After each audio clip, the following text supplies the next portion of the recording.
हरे कृष्णा दोस्तों। तो चलिए आज का एनालिसिस वीडियो स्टार्ट करते हैं। तो आप लोग को याद होगा, मैंने 2-3 दिन से मैं बोल रहा था मार्केट जिस तरीके से प्राइस एक्शन बना रहा है ये धीरे धीरे करके वोलाटिलिटी बढ़ा रहा है। ये मैं क्यों बोला था, क्योंकि यहाँ पे कम स्पेस ले रहा था और यहाँ पे ज़्यादा स्पेस ले रहा था। मार्केट को जब भी ट्रेंडिंग होना रहता है तो ये बड़े स्पेस से धीरे धीरे करके ये स्मॉल बनाता है, उसके बाद ये ब्रेक करता है। और यहाँ पे जस्ट अपोजिट था, इसीलिए मैं कह रहा था यहाँ पे थोड़ा सा ये वोलेटिलिटी एरिया बढ़ सकता है। अगर आपको ये एनालिसिस मेरे वीडियो से पता चला होगा, अगर आपने कुछ भी अर्न किया या फिर आपको ये पहले से आइडिया हुआ था, तो लाइक बटन पे जरूर क्लिक कीजिएगा। तो चलिए अब एनालिसिस के ऊपर बात करते हैं। तो अभी जिस तरीके से कैंडल बना है वहां पे अभी आपको क्लियर दिख रहा होगा कि यहाँ पे आपको एक तरीके का पैटर्न भी दिख रहा है, एक यहाँ पे पैटर्न भी ब्रेकआउट हुआ है और ये वापस से एक रेंज में वापस से ये एंटर भी कर चुका है। तो अभी हम अगर ध्यान दें तो हमारे पास दो स्विंग है, जो मैंने पहले भी बोला था 21,040 के ऊपर का जो भी कॉल है वो शॉर्ट हो सकता है और ये इसके नीचे का पुट शॉर्ट हो सकता है। जितना बड़ा ये रेंज है, अगर मैं आपको क्लियरली नहीं तो नहीं, कम से कम इसको यहाँ पे 2 वीक होल्ड करना पड़ेगा। ये नेक्स्ट मोमेंटम का मैं आपको बता रहा हूँ, एज अ बिग मोमेंटम अभी थोड़ा सा आपको वेट करना होगा। 2 वीक में इसीलिए कह रहा हूँ क्योंकि पहला जो वीकली कैंडल है ये डोजी या फिर रेड कैंडल जो भी बनता है, उसके बाद जो नेक्स्ट कैंडल होता है वो डिसाइड करेगा कि मार्केट किस तरीके से होल्ड करना है या क्या करना है। मिनिमम 2 वीक इसको अभी होल्ड करना चाहिए और एक यहाँ पे एक रेंज में फंसा रहेगा मार्केट। और जिस तरीके से मार्केट अभी सिनेरियो बनाया है, अभी इसके पास बहुत अच्छा स्पेस है ये अप डाउन करने का।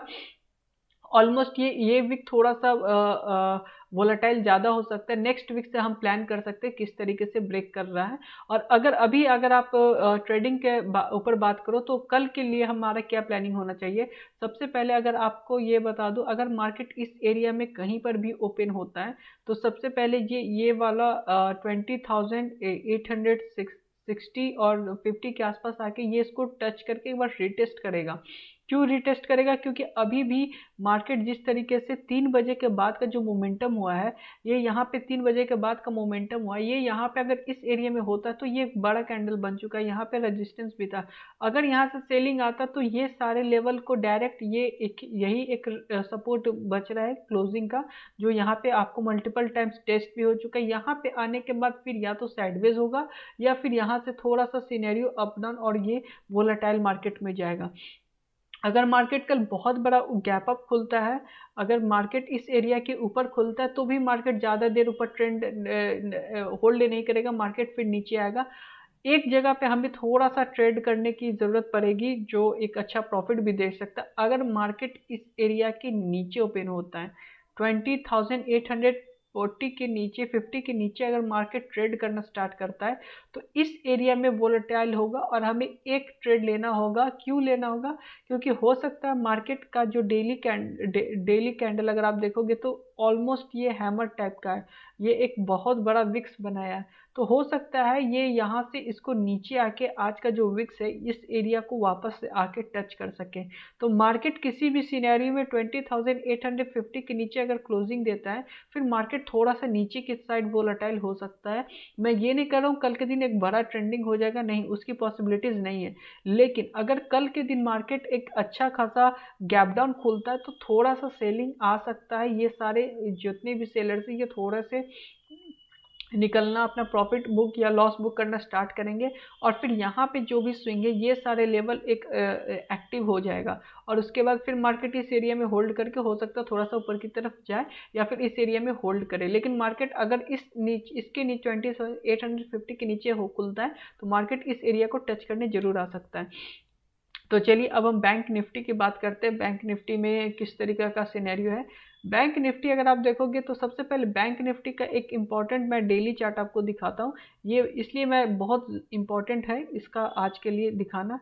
ये अगर आप देखोगे तो मार्केट अभी इस एरिया में कहीं पर भी कुछ मतलब कोई पैटर्न नहीं बना हुआ है। ये जस्ट एक वोलेटाइल कैंडल है। अगर आप बहुत सारे लोग बोलेंगे नहीं यहाँ पे एक एम पैटर्न भी है, यहाँ से ऊपर जाके यहाँ से नीचे भी आ सकता है, बहुत सारी चीज़ें होंगी, बट मेन फोकस क्या होगा, ये जो सिनेरियो दिख रहा है, ये जो आपका कैंडल जिसके एरिया में ट्रेड कर रहा है, ये कोई प्राइस एक्शन नहीं है और ये क्लियर प्राइस एक्शन नहीं है। क्यों? क्योंकि मैं इसे कभी ट्रेड नहीं करता, इसको एज अ कभी मैं सिनेरियो में या प्राइस एक्शन नहीं मांगता, क्योंकि ऊपर से एक मुझे विक्स दिख रहा है, नीचे से मुझे एक विक्स दिख रहा है। बहुत सारे लोग अगर आप सर्च करोगे तो बहुत सारे लोग बोलेंगे ये एम पैटर्न है, मार्केट ऊपर आया है, यहाँ पे नीचे आएगा, बट मेरे लिए कंप्लीटली ये अभी वोलेटाइल कैंडल बन रहा है। क्यों? क्योंकि मुझे नीचे भी विक्स दिख रहा है और ऊपर भी विक्स दिख रहा है और मार्केट उसके बीच में सिनेरियो ट्रेड कर रहा है। और अगर उसके बीच में भी अगर आप देखोगे तो दो दो एक बड़ा सेलिंग कैंडल है और जस्ट उसके एक दिन के बाद का कैंडल अब उतना ही पॉजिटिव कैंडल है और फिर से मार्केट इस एरिया में है। तो अभी इसको थोड़ा सा वोलेटाइल होने दीजिए, हमारे लिए अच्छा, जितना ज़्यादा ये एक रेंज में ट्रेड करें। क्योंकि अगर देखिए आप यहाँ पे शॉर्ट करके या फिर अगर मार्केट इसके ऊपर जाएगा तो यहाँ पे बाय करके यहाँ पे एक अच्छा प्रॉफिट कर सकते हैं, ठीक है। लेकिन क्या ये एज अ पोजीशन आप रख पाओगे? हो सकता है कि अगर आपने होल्ड किया, यहाँ से एक एक ग्रीन कैंडल यहाँ पे कल के लिए बन गया, ठीक है, परसों के दिन फिर से अगर यहाँ पे नीचे आ गया तो खामखा आपका लॉस होगा। तो इससे अच्छा थोड़ा सा अभी हम कॉस्ट टू कॉस्ट लेके अगर अगर आपका इंट्राडे में एक अच्छा प्रॉफिट होता तभी आप पोजीशन बनाइए, नहीं तो अभी पोजीशन मत ट्रेड कीजिए। क्योंकि कुछ सिनेरियो दिख नहीं रहा, मैं ऐसा कुछ आप लोग को रेकमेंड नहीं करूँगा कि कोई बड़ा प्रॉफिट हो सकता है। या मेरे अकॉर्डिंग अगर यहाँ से मार्केट ऊपर कल के दिन एक मार्केट बड़ा सेलअप भी आता है तो भी मैं उस सेलअप में ज़्यादा क्वांटिटी ट्रेड नहीं करूँगा। कितना भी अच्छा मुझे दिखे, जब तक मेरे अकॉर्डिंग मार्केट नहीं आता तब तक मैं जल्दी पैसा पुट नहीं करता। यही रीज़न मैं ऊपर के लिए भी बोलूँगा। अगर आप सोच रहे हैं कि मार्केट यहाँ से आया और यहाँ पे हैमर है, इसको क्रॉस किया, एक बड़ा बुलिश कैंडल आ सकता है, ठीक है, आ जाएगा आ जाएगा। लेकिन मैं क्या करूँगा, मैं इस एरिया में ट्रेड करूँगा नहीं, मैं वेट करूँगा फिर भी इस एरिया के बाद। अगर बहुत बड़ा बुलिश कैंडल है तो फिर मैं इसके ऊपर में मैं एंट्री बना सकता हूँ। अगर इतना बड़ा बुलिश कैंडल है तो यहाँ पे और मोमेंटम हो जाना चाहिए। इंट्राडे में अगर मुझे मेरा प्राइस डीके हो जाता 40% के आसपास, मेरा इंट्राडे में हो जाएगा तो फिर मैं भी इजी रहूँगा, ठीक है। अगर कल के दिन वापस से यहाँ पे सेलिंग कैंडल आ जाता है तो मेरा सिर्फ प्रॉफिट जाएगा और कोई दिक्कत की बात नहीं होगी। तो इसीलिए मैं कह रहा हूँ अभी ये जो सिनेरियो ये पूरा वोलेटाइल कैंडल है, अभी मैं थोड़ा सा पोजीशन बनाने से बचूंगा और इंट्राडे प्लान करूंगा। तो चलिए अभी 15 मिनट्स में देखते हैं 15 मिनट्स में किस तरीके का है। 15 मिनट्स में अगर आप देखोगे तो मार्केट बहुत अच्छा सिनेरियो बना हुआ है, यहाँ पे एक पैटर्न भी है लेकिन यहाँ पे सपोर्ट भी है, ये सारे सपोर्ट अभी स्ट्रांग है। ऐसा नहीं हो सकता मार्केट यहाँ पे आया और यहाँ से ब्रेक किया और फिर वापस से डायरेक्ट नीचे बड़ा पैटर्न, ये बहुत मुश्किल है।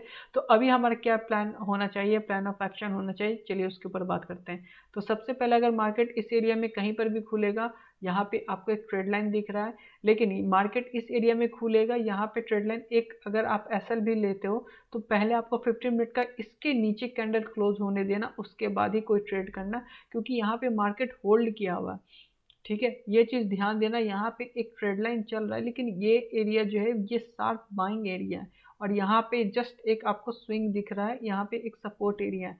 तो ये जो एरिया, ये जो पार्ट है ये थोड़ा सा स्ट्रांगली एज अ बुलिश बचा सकता है।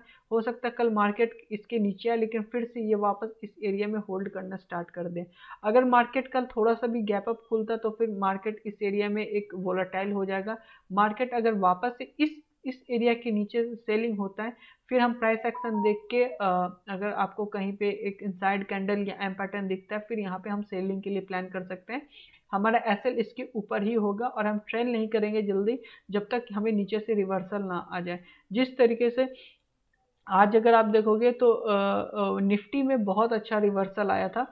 अगर आप देखोगे जैसे कि मैंने आपको शॉर्ट्स में भी एक वीडियो बनाया था जिसमें मैंने बोला था निफ्टी में एक बहुत अच्छा रिवर्सल आ रहा है। तो अगर मैं इसके ऊपर बात करूं तो अगर आप नोटिस करना, अगर मैं इसके ऊपर बात करूं तो आप नोटिस करना जब यहाँ पे रिवर्सल बन रहा था तभी मैंने यहीं पे अपना पोजीशन एग्जिट कर दिया था। मैंने यहीं पे पोजीशन क्यों एग्जिट कर दिया था, मैं इतना वेट भी नहीं किया था, ये इसलिए मैंने एग्जिट किया था, क्योंकि मार्केट इस एरिया में 1 2 3 4 5 6 6 ग्रीन कैंडल बन चुका था। उसके बाद एक ग्रीन कैंडल आया था, मैं नॉर्मल था क्योंकि मुझे ये पता था कि ये एक ग्रीन कैंडल आना नॉर्मल सी बात है। बट जो सेकंड कैंडल है जस्ट उसके अपोजिट और एक शार्प कैंडल क्लोजिंग देने लगा, और जब ये इस एरिया के आसपास आया, यहाँ पे ऑलमोस्ट मैंने अपना एग्जिट कर दिया था पोजीशन। अगर कुछ टेक्निकल एरर की वजह से मैंने कुछ क्वांटिटी यहाँ पे शॉर्ट कर दिया था, लेकिन टेक्निकल एरर की वजह से कुछ क्वांटिटी मेरा यहाँ पे शॉर्ट हुआ था, इसलिए मुझे यहाँ पे निकलना पड़ा। यहाँ का एसएल मैंने थोड़ा सा नीचे कर दिया और इसका जो एसएल था ये मैंने थोड़ा सा ऊपर कर दिया, और ऑलमोस्ट मैं कॉस्ट टू कॉस्ट से थोड़ा सा ऊपर निकला। ज़्यादा बड़ा मेरा भी प्रॉफिट नहीं हुआ, बट हाँ इतना था कि मैंने लॉस नहीं लिया और कुछ खास अच्छा प्रॉफिट मैंने कर लिया, स्मॉल प्रॉफिट में। तो अभी उसी तरीके से प्लान करेंगे, थोड़ा सा ये वीक थोड़ा सा होल्ड करते हैं, देखते हैं ये वीक किस तरीके का बनता है। निफ्टी हो या बैंक निफ्टी, अभी सारे वोलेटाइल मार्केट में अभी एंटर किए हैं, तो स्मॉल प्रॉफिट ले सकते हो। 1:1 के लिए अगर आप ट्रेड करना चाहते हो तो आप कर सकते हो, लेकिन कुछ बड़ा प्रॉफिट मिलना थोड़ा सा भी मुश्किल है। तो वीडियो अच्छा लगा तो लाइक से सब्सक्राइब जरूर करें दोस्तों। हरे कृष्ण।